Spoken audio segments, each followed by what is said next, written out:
તમે પણ માળિયામાં રાખેલા વાસણોની દૂરથી કંટાળી ગયા છો? દર વખતે વાપરતા પહેલાં તેને ધોવા પડે છે? તો આ વિડીયો તમારા માટે છે. તો hello friends, welcome back to my channel. કેમ છો? મજામાં?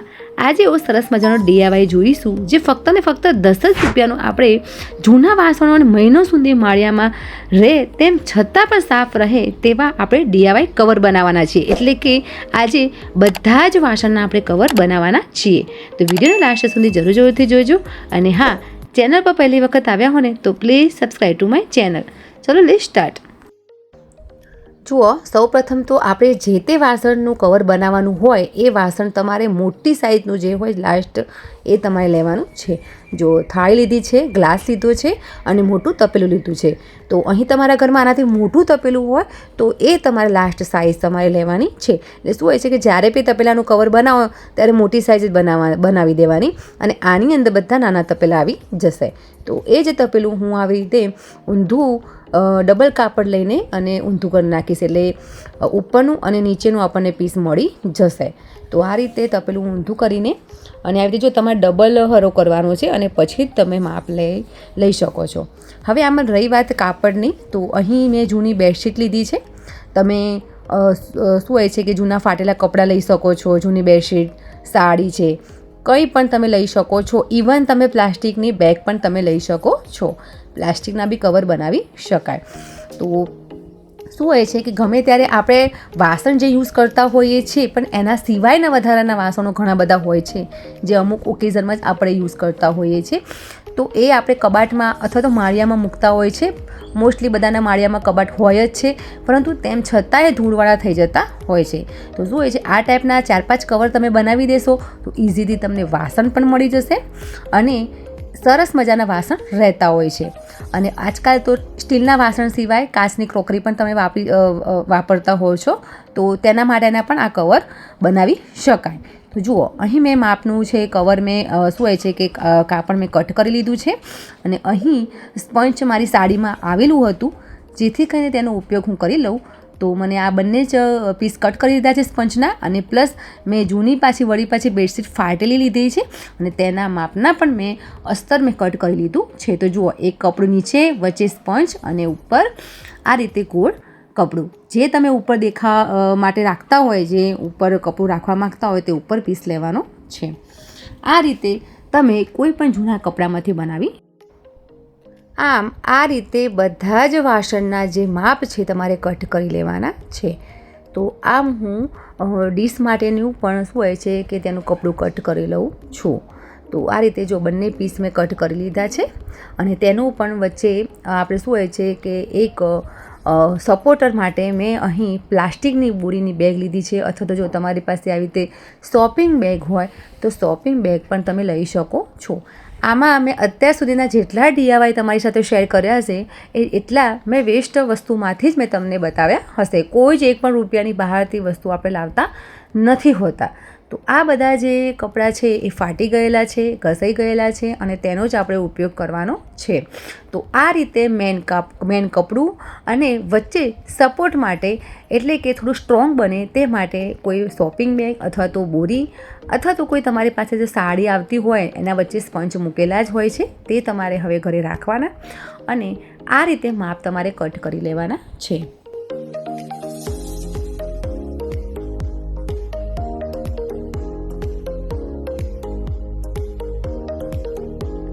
હવે આપણે રાઉન્ડ શેપમાં તો આપણને કપડું મળી ગયું છે, પરંતુ તેને ઊંચાઈમાં કેટલું રાખવું તે માટેનું હું અહીં માપ લઉં છું. તો અહીં તમારે જેટલું તમારે માપ રાખવું હોય એટલું તમે લઈ શકો છો. અહીં મેં ઊંચાઈ 16 સેન્ટીમીટર મેં જેટલી રાખી છે. આનાથી વધારે પણ તમે રાખી શકો છો. જેટલી ઊંચાઈ તમે રાખો એટલા વાસણ તમારે વધારે સમાશે. તો અહીં મેં તપેલાની જે ઊંચાઈ છે તે રીતની મેં તપેલાનું માપ લઈને મેં લીધી છે, જેથી કરીને ઇઝીથી હું આની અંદર ઘણા બધા તપેલા મૂકી શકું. તેનું પણ માપ લઈને આપણે એ પણ નીચે કપડું અટેચ કરીશું અને બોરી અટેચ કરીશું. તો તેને પણ એ પીસ તૈયાર કરી દેવાનો છે. આમ આ રીતે પણ મેં બેડશીટ ફાટેલીમાંથી એક સરસ મજાનું ઓર્ગેનાઇઝર બનાવ્યું છે કે જેમાં ઘણા બધા કપડાં તમે મૂકી. હવે હવે આ બધા જ પીસ એકબીજા સાથે જોઈન્ટ રહે તે માટે આપણે સિલાઈ કરી દેવાની છે. તો અહીં પહેલાં હું રાઉન્ડ પીસ છે તે મેં સિલાઈ કરી દીધી છે, તમે જોઈ શકો છો. અને આ રીતે મેં વચ્ચે મેં સ્પંચ મૂક્યું છે, એટલે મેં અહીં એટલે કે ચેક્સમાં મેં આવી રીતે ડિઝાઇન કરી દીધી છે, એટલે થોડું મજબૂત રહે. તો આ રીતે મેં બંને પણ જે વર્તુળ છે, ગોળાકારના જે પીસ છે એ મેં તૈયાર કરી દીધા છે. હવે બીજું કંઈ જ નથી. જો તમારે આની સાથે ચેન અટેચ કરવાની હોય તો તમારે અહીં એક ઉપરનો જે રાઉન્ડ છે ત્યાં એક ભાગ તમારે અટેચ કરવાનો છે, અને બીજો જે આપણે જે પીસ કટ કર્યો છે લંબચોરસનો ત્યાં ઉપરના ભાગમાં એટેચ કરવાનો છે. પરંતુ તે હું એ બીજા પીસમાં હું બનાવવાની છું. અહીં હું ડાયરેક્ટ ચોંટાડી જ દેવાય એ રીતની હું પટ્ટી તૈયાર કરવાની છું, કેમ કે અહીં તપેલા મૂકવા માટેનું હું બનાવું છું કવર, જેથી કરીને કોઈ નાનું વાસણ નથી તો ઇઝીથી તેને ઢાંકી શકું. તો પહેલાં તો હું આ રીતે જે પીસ છે એને હું જોઈન્ટ કરી લેવાની છું. તો જો અહીં જે રેક્ટેંગલ આપણે પીસ તૈયાર કર્યો છે તેને આવી રીતે જો હું સિલાઈ કરું છું તે રીતે તેને આપણે જોઈન્ટ કરી લઈશું.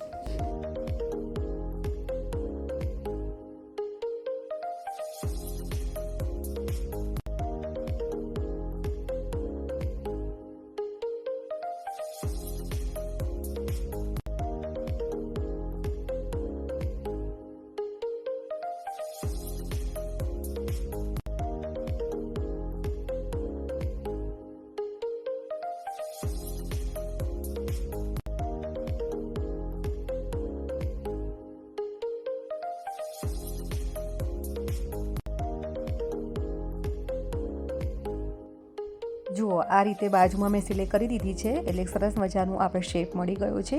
હવે ઉપર આપણે ઢાંકણ માટે એટલે કે બંધ કરવા માટે અહીં આપણે ચેન નથી લગાવી, પરંતુ જે ઉપરનો જે ગોળાકાર છે તેને આપણે એટેચ કરી લેવાનું છે. તો જે રીતે મેં નીચેનું ગોળ રાઉન્ડ મેં સિલાઈ કરીને મેં જોઈન્ટ કર્યું તે રીતે હું કરી નાખીશ. પરંતુ તે પહેલાં હું બંને પટ્ટા બનાવવાની છું, અને પટ્ટા બનાવીને આપણે સીધું ચોંટાડી શકાય સામાન કોઈ પણ તમે ભરો, કોઈ પણ વાસણ મૂકો તેની અંદર સીધું ચોંટાડી શકાય તે માટે હું એ પટ્ટી તૈયાર કરી દીધી છે અને લગાવી પણ દઈશ.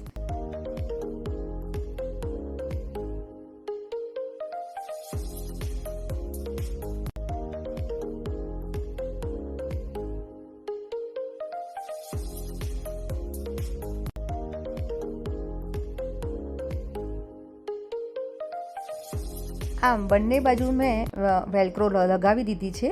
અને અહીં જે આ વિડીયોમાં મેં જે કોઈ પણ સામાન મેં યુઝ કર્યો છે, ઓનલાઈન પરચેસ કર્યો છે, તેની લિંક હું ડિસ્ક્રિપ્શન બોક્સમાં અથવા તો કમેન્ટ બોક્સમાં મેન્શન કરી લઈશ.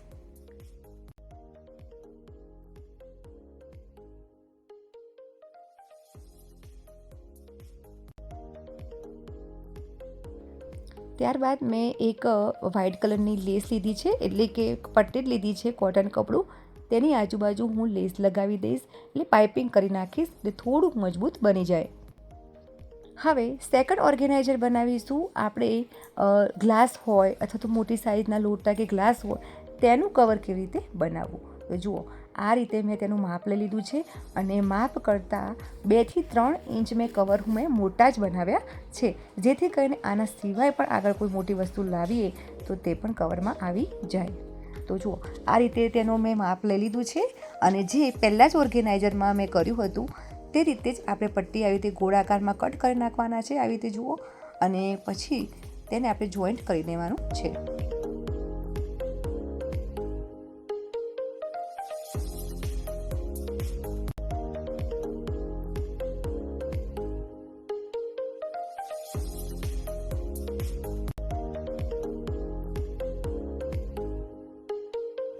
તો અહીં આપણે ચેન લગાવવાની છે.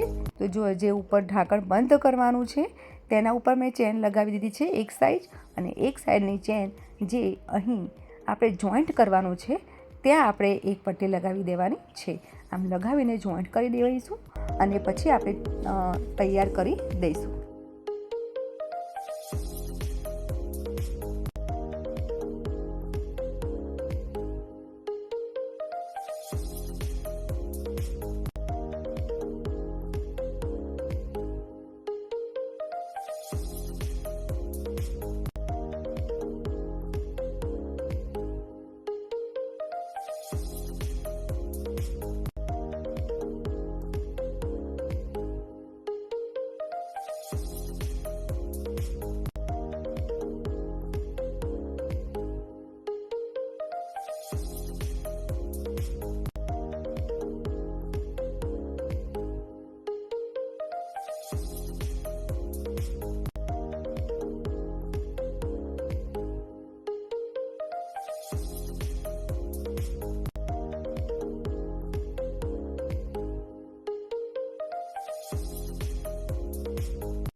આ રીતે તમે બોટલનું કવર પણ તૈયાર કરી શકો છો. અત્યારે ઉનાળામાં ખૂબ જ ગરમી હોવાથી તમે જૂટનું કવર પણ આવી રીતે બનાવી શકો છો. તો થઈ ગયું છે એક ઓર્ગેનાઇઝર. હવે બીજું છે, આપણે જે થાળીનો માપ લીધો હતો તે આપણે તેનું કવર બનાવવાનું છે. તો થાળી પણ મૂકી શકાય અને નાની એવી પરાત પણ મૂકી શકાય. તો થોડુંક મેં મોટી સાઇઝનું જ આ રીતે મેં રાઉન્ડ કટ કરી દીધું છે. અને જે પહેલું ઓર્ગેનાઇઝર તૈયાર કર્યું છે તે રીતના જ આપણે આવી રીતે શું હોય છે કે લંબચોરસના ટુકડો કાપી દેવાનું છે અને આ બંને જે રાઉન્ડ છે તેને આપણે ઉપરની નીચે સાઈડ જોઈન્ટ કરી લેવાનું છે. તો જો હું જોઈન્ટ કરું છું તે રીતે જ તમારે કરવાનું છે. ઓર્ગેનાઇઝર નાનું હોય કે મોટું હોય પણ સિસ્ટમ આ રીતે જ તમારે જોઈન્ટ કરવાનું છે. હવે અહીં હું ચેન લગાવવાનું વિચારું છું, કારણ કે પહેલાં ઓર્ગેનાઇઝરમાં વેલ્ક્રો લગાવ્યું હતું, તો અહીં હું ચેન લગાવીશ, જેથી કરીને આની અંદર કેમ કે વાટકી છે, કદાચ ગ્લાસ છે, નાની પ્લેટ છે, ડીશ છે, તે પણ નાની નાની ચમચી છે, એવું બધું આવી શકે. તે માટે મેં અહીં એ ઓર્ગેનાઇઝર મેં બનાવ્યું છે. તો અહીં મેં ચેન લગાવી દીધી છે ઉપરની સાઈડ અને જે મધ્યમની સાઈડ મેં ચેન લગાવી દીધી છે. તો જુઓ અહીં કામ કરતાં કરતાં સોય પણ તૂટી ગઈ છે અને ઓલરેડી મારી શું હોય છે કે ઓર્ગેનાઇઝર મારા બની જ ગયા છે. તો હવે આ 3 ઓર્ગેનાઇઝર કેવા બન્યા છે હું તમને બતાવું છું.